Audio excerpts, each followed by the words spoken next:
धारावाही वृत्ताकार कुंडली के केंद्र पर उत्पन्न चुंबकीय क्षेत्र 2024 में पूछा है, केंद्र पर उत्पन्न चुंबकीय क्षेत्र की तीव्रता की दिशा किधर हो जाएगी। यहाँ पे दिशा पूछ रहा है प्यारे बच्चे, केंद्र पर दिशा कैसे निकालते हैं प्यारे बच्चे। अगर धारा इस दिशा में बह रही है ना, ध्यान से देखना, अगर धारा इस दिशा में बह रही है, धारा किधर बह रही है, धारा किधर बह रही है, दक्षिणावर्त, धारा बह रही है दक्षिणावर्त, तो केंद्र पर जो चुंबकीय क्षेत्र की तीव्रता होगी ना प्यारे बच्चे, देखो धारा ऐसे अगर बह रही है दक्षिणावर्त ऐसे दौड़ दो दौड़ दो दौड़ दो दौड़ दो, तो केंद्र पर चुंबकीय क्षेत्र की तीव्रता नीचे की तरफ।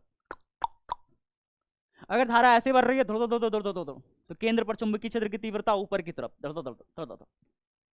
माने केंद्र पर जो चुंबकीय क्षेत्र की तीव्रता होती है, अगर कुंडली में धारा ऐसे बह रही है तो तीव्रता की दिशा ऊपर, और कुंडली में धारा ऐसे बह रही है तो तीव्रता की दिशा नीचे।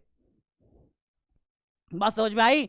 तो यहां पे जो होती है तीव्रता की दिशा, वो वास्तव में तल के लंब होती है। कैसी होती है, तल के लंब। अगर ऐसे बह रही है तो नीचे की तरफ तल के लंब होती है प्यारे बच्चे। दायां हाथ का इस्तेमाल करोगे, दायां हाथ का, तो तल के लंबवत होती है, कुंडली के तल के लंबवत, याद रखिएगा हमेशा, तल के लंबवत, या तो ऊपर या तो नीचे।